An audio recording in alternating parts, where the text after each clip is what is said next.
ಹುಬ್ಬಳ್ಳಿಯಲ್ಲಿ ಅಂಜಲಿ ಅಂಬಿಗರ ಹತ್ಯೆ ಪ್ರಕರಣಕ್ಕೆ ಸಂಬಂಧಪಟ್ಟ ಹಾಗೆ ಆರೋಪಿ ಗಿರೀಶ್ ನನ್ನ ಕರೆಕೊಂಡು ಸ್ಥಳ ಮಹಜರು ಮಾಡಿದ್ದಾರೆ. ಅಂಜಲಿ ಮನೆಗೆ ಹಂತಕನನ್ನ ಕರೆತಂದು ಸ್ಥಳ ಮಹಜರಾಗಿದೆ.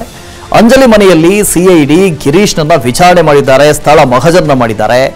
ನಾನು ಅಂಜಲಿಯ ಫೋನ್ ಕೇಳಿದೆ, ಆದರೆ ಆಕೆ ಕೊಡ್ಲಿಲ್ಲ. ನಾನು ಹೊರಗೆ ಬರುವಂತೆ ಕರೆದರೂ ಅಂಜಲಿ ಬರಲಿಲ್ಲ. ಹೀಗಾಗಿ ಅಂಜಲಿಯನ್ನ ನಾನು ಕೊಲೆ ಮಾಡಿದೆ ಅಂತ ಗಿರೀಶ್ ಹೇಳ್ಕೊಂಡಿದ್ದಾನೆ.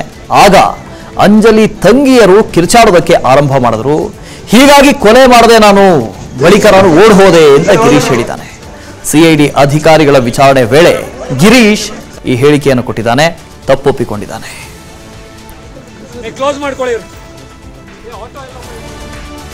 ದೃಶ್ಯದಲ್ಲಿ ಗಮನಿಸ್ತಾ ಇದ್ದೀರಿ, ಗಿರೀಶ್ ನನ್ನ ಸ್ಥಳ ಮಹಜರಿಗೆ ಪೊಲೀಸರು ಕರ್ಕೊಂಡ್ ಬಂದಿದ್ದಾರೆ. ಅಂಜಲಿ ಅಂಬಿಗೇರ ಅವರ ಮನೆಗೆ ಕರ್ಕೊಂಡ್ ಬಂದಿದ್ದಾರೆ. ಜೊತೆಗೆ ಆ ಸಂದರ್ಭದಲ್ಲಿ ವಿಚಾರಣೆಯನ್ನು ಮಾಡಿದ್ರು. ಎಲ್ಲೆಲ್ಲಿ ಏನೇನು ಮಾಡಿದೆ ಹೇಳು ಅಂತ ಅದನ್ನು ಕೇಳಿದಾಗ ಆತ ಹೇಳ್ದ, ನಾನು ಬಂದೆ, ಫೋನ್ ಕೊಡು ಅಂತ ಕೇಳಿದೆ, ಕೊಡ್ಲಿಲ್ಲ. ಹೊರಗೆ ಬಾ ಅಂತ ಕೇಳಿದೆ, ಬರಲಿಲ್ಲ, ಅದಕ್ಕೆ ಕೊಲೆ ಮಾಡಿದೆ ಅಂತ.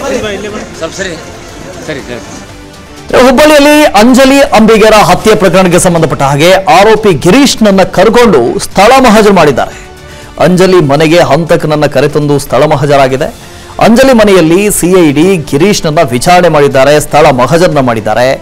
ನಾನು ಅಂಜಲಿಯ ಫೋನ್ ಕೇಳಿದೆ, ಆದರೆ ಆಕೆ ಕೊಡ್ಲಿಲ್ಲ. ನಾನು ಹೊರಗೆ ಬರುವಂತೆ ಕರೆದರೂ ಅಂಜಲಿ ಬರಲಿಲ್ಲ. ಹೀಗಾಗಿ ಅಂಜಲಿಯನ್ನ ನಾನು ಕೊಲೆ ಮಾಡಿದೆ ಅಂತ ಗಿರೀಶ್ ಹೇಳ್ಕೊಂಡಿದ್ದಾನೆ. ಆಗ ಅಂಜಲಿ ತಂಗಿಯರು ಕಿರ್ಚಾಡೋದಕ್ಕೆ ಆರಂಭ ಮಾಡಿದ್ರು. ಹೀಗಾಗಿ ಕೊಲೆ ಮಾಡದೆ ನಾನು ಬಳಿಕ ನಾನು ಓಡ್ ಹೋದೆ ಅಂತ ಗಿರೀಶ್ ಹೇಳಿದ್ದಾನೆ. ಸಿಐಡಿ ಅಧಿಕಾರಿಗಳ ವಿಚಾರಣೆ ವೇಳೆ ಗಿರೀಶ್ ಈ ಹೇಳಿಕೆಯನ್ನು ಕೊಟ್ಟಿದ್ದಾನೆ, ತಪ್ಪೊಪ್ಪಿಕೊಂಡಿದ್ದಾನೆ.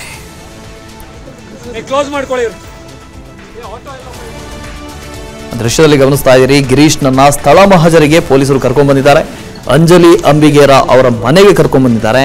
ಜೊತೆಗೆ ಆ ಸಂದರ್ಭದಲ್ಲಿ ವಿಚಾರಣೆಯನ್ನು ಮಾಡಿದ್ರು. ಎಲ್ಲೆಲ್ಲಿ ಏನೇನು ಮಾಡಿದೆ ಹೇಳು ಅಂತ ಅದನ್ನು ಕೇಳಿದಾಗ ಆತ ಹೇಳ್ದ, ನಾನು ಬಂದೆ, ಫೋನ್ ಕೊಡು ಅಂತ ಕೇಳಿದೆ, ಕೊಡ್ಲಿಲ್ಲ. ಹೊರಗೆ ಬಾ ಅಂತ ಕೇಳಿದೆ, ಬರಲಿಲ್ಲ, ಅದಕ್ಕೆ ಕೊಲೆ ಮಾಡಿದೆ ಅಂತ.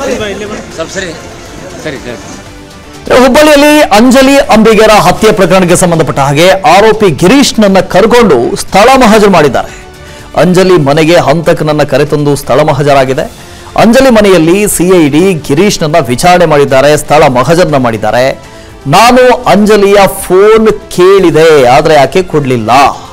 ನಾನು ಹೊರಗೆ ಬರುವಂತೆ ಕರೆದರೂ ಅಂಜಲಿ ಬರಲಿಲ್ಲ. ಹೀಗಾಗಿ ಅಂಜಲಿಯನ್ನ ನಾನು ಕೊಲೆ ಮಾಡಿದೆ ಅಂತ ಗಿರೀಶ್ ಹೇಳ್ಕೊಂಡಿದ್ದಾನೆ. ಆಗ ಅಂಜಲಿ ತಂಗಿಯರು ಕಿರ್ಚಾಡೋದಕ್ಕೆ ಆರಂಭ ಮಾಡಿದ್ರು. ಹೀಗಾಗಿ ಕೊಲೆ ಮಾಡದೆ ನಾನು ಬಳಿಕ ನಾನು ಓಡ್ ಹೋದೆ ಅಂತ ಗಿರೀಶ್ ಹೇಳಿದ್ದಾನೆ. ಸಿಐಡಿ ಅಧಿಕಾರಿಗಳ ವಿಚಾರಣೆ ವೇಳೆ ಗಿರೀಶ್ ಈ ಹೇಳಿಕೆಯನ್ನು ಕೊಟ್ಟಿದ್ದಾನೆ, ತಪ್ಪೊಪ್ಪಿಕೊಂಡಿದ್ದಾನೆ.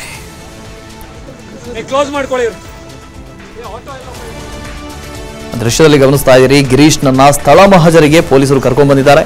ಅಂಜಲಿ ಅಂಬಿಗೇರ ಅವರ ಮನೆಗೆ ಕರ್ಕೊಂಡ್ ಬಂದಿದ್ದಾರೆ.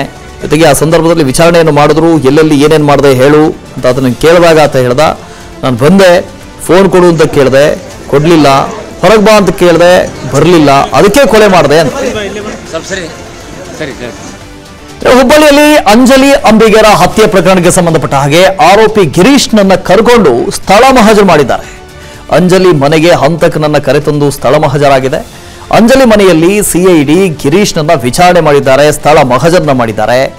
ನಾನು ಅಂಜಲಿಯ ಫೋನ್ ಕೇಳಿದೆ, ಆದರೆ ಆಕೆ ಕೊಡ್ಲಿಲ್ಲ. ನಾನು ಹೊರಗೆ ಬರುವಂತೆ ಕರೆದರೂ ಅಂಜಲಿ ಬರಲಿಲ್ಲ.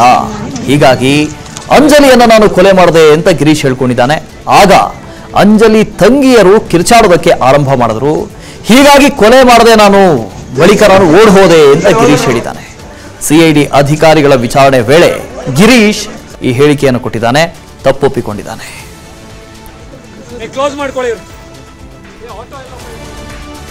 ದೃಶ್ಯದಲ್ಲಿ ಗಮನಿಸ್ತಾ ಇದ್ದೀರಿ, ಗಿರೀಶ್ ನನ್ನ ಸ್ಥಳ ಮಹಜರಿಗೆ ಪೊಲೀಸರು ಕರ್ಕೊಂಡ್ ಬಂದಿದ್ದಾರೆ. ಅಂಜಲಿ ಅಂಬಿಗೇರ ಅವರ ಮನೆಗೆ ಕರ್ಕೊಂಡ್ ಬಂದಿದ್ದಾರೆ. ಜೊತೆಗೆ ಆ ಸಂದರ್ಭದಲ್ಲಿ ವಿಚಾರಣೆಯನ್ನು ಮಾಡಿದ್ರು. ಎಲ್ಲೆಲ್ಲಿ ಏನೇನು ಮಾಡಿದೆ ಹೇಳು ಅಂತ ಅದನ್ನು ಕೇಳಿದಾಗ ಆತ ಹೇಳ್ದ, ನಾನು ಬಂದೆ, ಫೋನ್ ಕೊಡು ಅಂತ ಕೇಳಿದೆ, ಕೊಡ್ಲಿಲ್ಲ. ಹೊರಗೆ ಬಾ ಅಂತ ಕೇಳಿದೆ, ಬರಲಿಲ್ಲ, ಅದಕ್ಕೆ ಕೊಲೆ ಮಾಡಿದೆ ಅಂತ. ಅನುಕ್ಷಣದ ಸುದ್ದಿಗಳಿಗಾಗಿ ವಿಸ್ತಾರ ನ್ಯೂಸ್ ಯೂಟ್ಯೂಬ್ ಚಾನೆಲ್ ಸಬ್ಸ್ಕ್ರೈಬ್ ಮಾಡಿ. ಹೊಸ ಸುದ್ದಿಗಳ ನೋಟಿಫಿಕೇಶನ್ಗಾಗಿ ಬೆಲ್ ಐಕಾನ್ ಕ್ಲಿಕ್ ಮಾಡಿ. ಲೇಟೆಸ್ಟ್ ಅಪ್ಡೇಟ್ಸ್ಗಾಗಿ www.vistaranews.com ವೆಬ್ಸೈಟ್ಗೆ ವಿಸಿಟ್ ಮಾಡಿ. ಅಂಗೈಯಲ್ಲೇ ಜಗತ್ತಿನ ಸುದ್ದಿ ತಿಳಿಯಲು ವಿಸ್ತಾರ ನ್ಯೂಸ್ ಕನ್ನಡ ಆಪ್ ಡೌನ್ಲೋಡ್ ಮಾಡಿ.